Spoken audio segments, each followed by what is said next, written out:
Hey, what's up guys, it's Sammy, aka the Keyboard Warrior, and today I'm finally getting around to that review of the Roxio Gamecapture HD.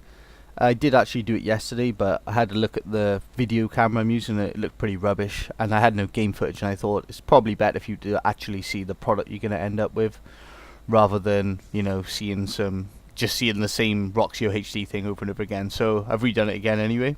If you really want to see what it looks like, just Google Roxio HD. The gameplay is just a half decent search and destroy game I had using the Remington. It was nearly like an ace clutch fail. Really close to getting it, but it didn't work out at the last moment. But anyway, this is about the Roxio. So yeah, all this is recorded using component only, just because I can't actually use HDMI because my TV doesn't work properly. So this review is really only be taking consideration from a component point of view. I also don't actually use the editing software which they give you free with it. I use Sony Vegas, which I'll get into a little bit later. But I did have a little go of using the software, and to be honest, I really just didn't like the way it seemed to be working. I probably could have spent a lot more time to get a better gist of how it is, but to be honest with you, if it's really not that simple, then I didn't want to learn it, and I really couldn't see it better being than Vegas, so I didn't bother. So anyway, as for the actual capturing software, it is pretty good. It's simple enough. You just press capture and it starts capturing.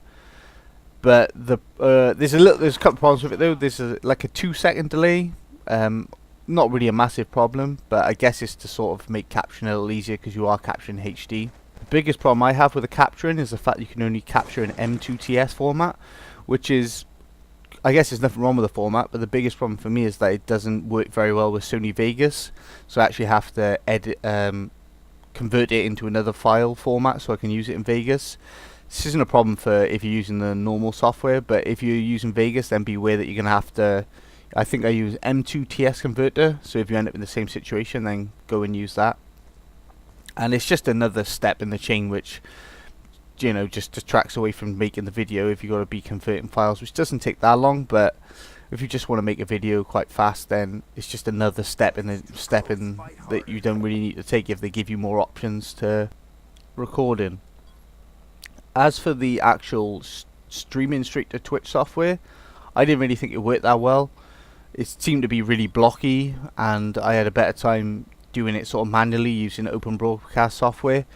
And if you have to do it this way, you actually have to capture the window, and you have to have the actual capturing software open, which is a bit of a pain in the backside, just because if you've got a pretty low spec computer, then might have a bit of problems. Mine's not really that awesome, it didn't have too much of a problem, but Roxio really should be working with these companies and giving them the drivers, even if they do put their custom software, which it's never going to have as many features as, you know, for some people it might be good for, but for me, I like to really get it perfectly working as I want. And for those sorts of people, it is a bit of it can work, but it's a lot of working around like another thing as before, that you know, just giving you more things to do for no reason when they could easily just give you more options and make it easier for you. When I first got this as well, I was not impressed. If I'd have done a review straight away, I really would have given it 2 out of 10 probably, because it wasn't working properly on my TV. It kept for some reason the capturing was fine, but just with my TV it wasn't working, so I was getting in contact with support, and it took about 2 months for me then to send me a replacement, but it's just turned out that the problem was actually with my TV. So that's part of the reason why this review is taking so long. The other one being that, you know, I'm incredibly lazy, but let's just say it was just because I wanted to make sure that I knew exactly everything about it, because a lot of people like to rush the reviews, but I think you've got to have a good use of the product before you really know how good it is and the problems and stuff. But eventually they did send me replacements, so I've heard other people who sort of gave up on the system, and actually trying to get to the support and actually get the support was really a bit of a pain in the backside. They give you this code, and the website's not very explanatory. Like, a couple of people thought you have to pay for the support, and they seem to stick a little bit too rigidly to sort of like a format, and they didn't really take into consideration what I was saying. Like, I was telling them that the problem was with not the capturing but with my TV, but they just kept saying, oh, we check the settings on your program, and obviously there's nothing to do with my computer, because even if the computer's off, I was still having the same problem. and anyone who knows a little bit about computers is going to kind of understand. So it's kind of a little bit frustrating.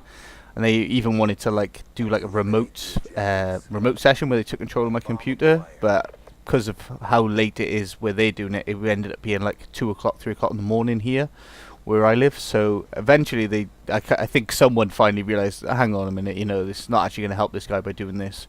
So we just sorted it out without them doing that. So if I had the money again, would I buy this? I'd probably say no. I'd probably pay a little bit more and go for the Elgato. I would probably really call this the poor man's Elgato, but it's good enough for what it does. And I think if you got a really good connection, then maybe the Twitch TV live streaming thing might work a bit better. Mine's not so good, so it really needs, you know, a lot of fine tune to get it working. But I'd probably give it a 6.5 out of 10, maybe a 7 if I was feeling good. I'll post a link to the unboxing I did at the end of this video, which I recorded on a calculator, and there was a deal which you could do before, which I actually talk about in there. So maybe if you do end up buying one, then check that video out as well. So you guys, thanks for watching. Bye bye now. Bye bye.